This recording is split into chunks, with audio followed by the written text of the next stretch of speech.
you're having an argument with your partner, and you say, you're a stupid person, and you've always been a stupid person, and as far as I can tell, as far into the future as I can see, you're going to remain a stupid person. So what are they supposed to do? What are they going to do when you say that? They're going to cry, like if you mean it. They're going to get angry, if you mean it. And they're not going to like you very much. And why is that? Well, it's like, it's assault, basically. The only way, really, the only thing that you can do in a situation like that is walk away, ignore it, respond in kind, or it degenerates into violence. That's it.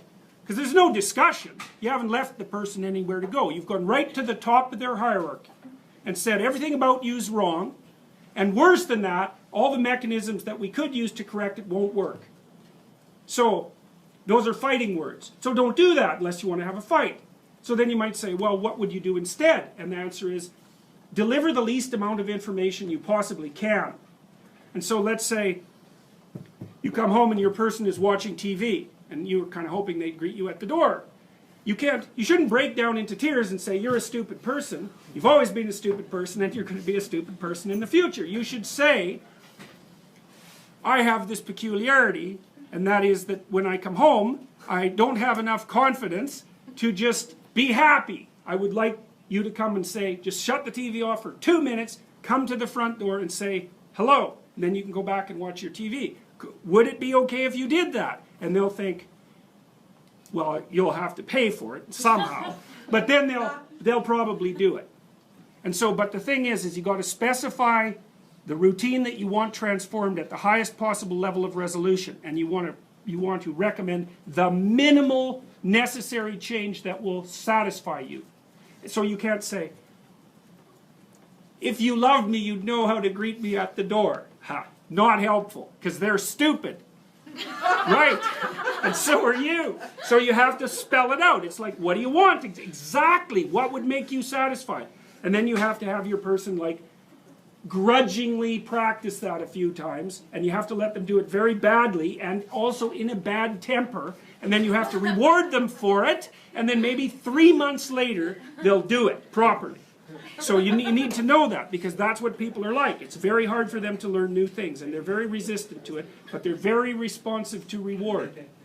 So another thing, this is partly what B.F. Skinner figured out. So when he was training rats, and he wanted the rat to do something, one of the things he would do is maybe he was going to train the rat to climb a little ladder. And I mean, he could get rats to climb ladders and then climb across like the little monkey bars and then spin around 3 times and then, you know, whack a ball and then eat something. Like, he got incredibly complex behavior out of rats. And the way he did that was patience. So he put the ladder in the cage and the rat would just run around doing rat things, and then it would put its hand on the first rung, and Skinner would give it a pellet. And so he did, you know, after even once, the rat's going to be like, stand in the immediate vicinity of the ladder, and then the frequency with which it's going to go like this is just increased. So then it does it again, bang, pellet. Well, soon the rat is just going like this, right? So then you wait until the rat tries the other hand. So you give it a pellet then. Well, then it's going like this. And then, because it's going to get bored, it'll go like this. It'll hit the next stair. Bang, you give it a pellet. Soon the rat's climbing and doing all the little things you want it to do. Now, the problem with that is you have to be patient. You have to wait till the rat does what you want. Okay, that's more relationship advice. Wait till the rat does what you want, and then reward it. And it's unbelievably useful. It's also extraordinarily positive. I mean, I'm being, you know, comical insofar as I can manage that about the situation. But people love reward, and they love attention. People love attention more than anything else. And so, if you watch through the day, and when your partner does something that's good, say, man, that was good, or something like that. You can be inventive, and then they'll do it more. And if you do that a whole bunch, like for a year, they'll be doing things that are good for you just all the time. But you have to be patient, which is very annoying, and you have to suppress your response to only respond to negative things.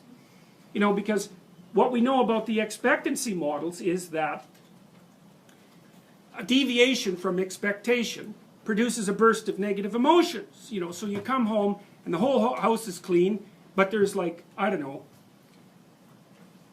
the dog has shed on the rug or something and the person overlooked that. It's like, you're not going to see the clean house, you're going to see the rug with the dog fur on it. You're going to say, why didn't you clean up the rug with the dog fur? And they're going to say, good luck getting me to clean up the house again. And, you know, because the thing is the exception stands out. And what's done doesn't. And the reason for that is you can just ignore what's done. Because it's done. It doesn't get in your way. So it gets invisible really quickly.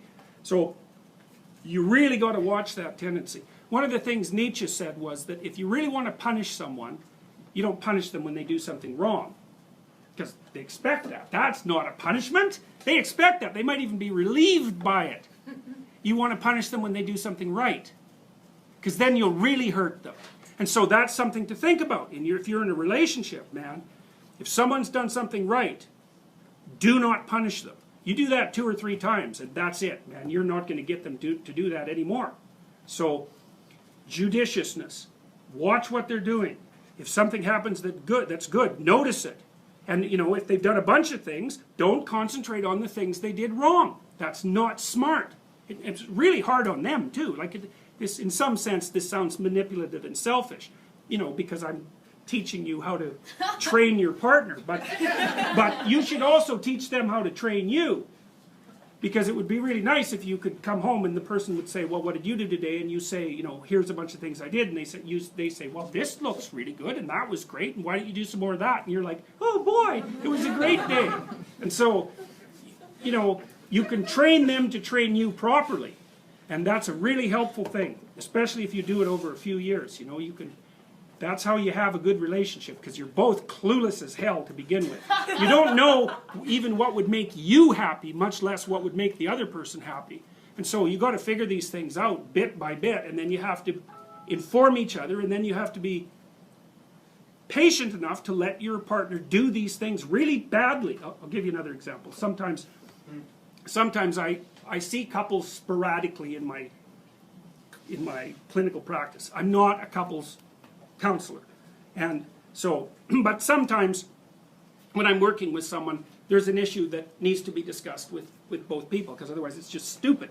And one of the things I often recommend to people, especially once they have kids, is that they set aside, to use an anachronistic phrase, date nights.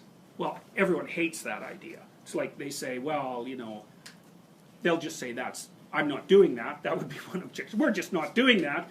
You know, that's what we did before we got married. They'll say, well, my partner would never go for that. They've got a bunch of excuses why that isn't going to work. And so I've heard all those excuses. I know all of them. And then maybe I convince them, yeah, sure, I know this is stupid. It's awkward. It's artificial. That's okay, just try it once. So then they go and try it, and then they come back and they say, we had an absolutely miserable time. Really, we had a miserable time. We couldn't agree on what movie to go to, and then, you know, she took me to her movie, and I really didn't like it, and so we fought all the way home. We're never doing that again. And I say, well, really, you've got 30 years, 400 days, that's 12,000 days. Okay, so you're not going to do that. You're going to spend the next 12,000 days without having any real romantic evenings and interactions with your spouse. That's your plan. And I like doing arithmetic with my clients. Hey, they hate that. They hate arithmetic. It's like, well, no, that sounds like a bad idea. I said, okay, well, would you like some romance in your life, or are you just done with that? Well, really, like, you know, people can go for a long time with no romance at all. Say, well, no, maybe we'd like some of that. Well, how much? Once a year? Well, no. Once a month? Well, no. Once every 2 weeks? Well, sometimes people are really busy. It's like, okay, that beats the hell out of 0. Once a week, twice a week. Okay, whatever. We're gonna start with a range. Okay, what would a good evening look like? Like, if you could both get exactly what you wanted, what would it look like? Well, then they have to think about that, because the previous theory was, my stupid partner should know what I like, and that's what the partner is thinking too. It's like, good luck with that, because no, they don't have a clue, especially if they're men, they don't have a clue. So you have to tell them what you want and how they could deliver it, and vice versa, which is very awkward and horrible. And then you have to practice it for 6 months. Because, you know, it takes a lot of practice to do something sophisticated really well. And then if you do that, it's like, poof, You got it for the rest of your life. So it's worth the aggravation. You know, when the first time the rat puts its paw up on the ladder, it's just sort of doing it accidentally. You can't expect it to do it well. And that's exactly how to view your own progress and the progress of your partners. Like, let them do it badly for a while. At least they're doing it. So, and if you think they should do it faster, well, look real hard and see how easy it is to change your own behavior. Because it's really hard to change your own behavior. Everybody says, I'm going to exercise 3 times a week. New Year's. And it's like, no one does. They buy the memberships. And then they feel guilty for having them, but they don't actually go to the gym. And that's a perfect example of how difficult it is to transform behavior.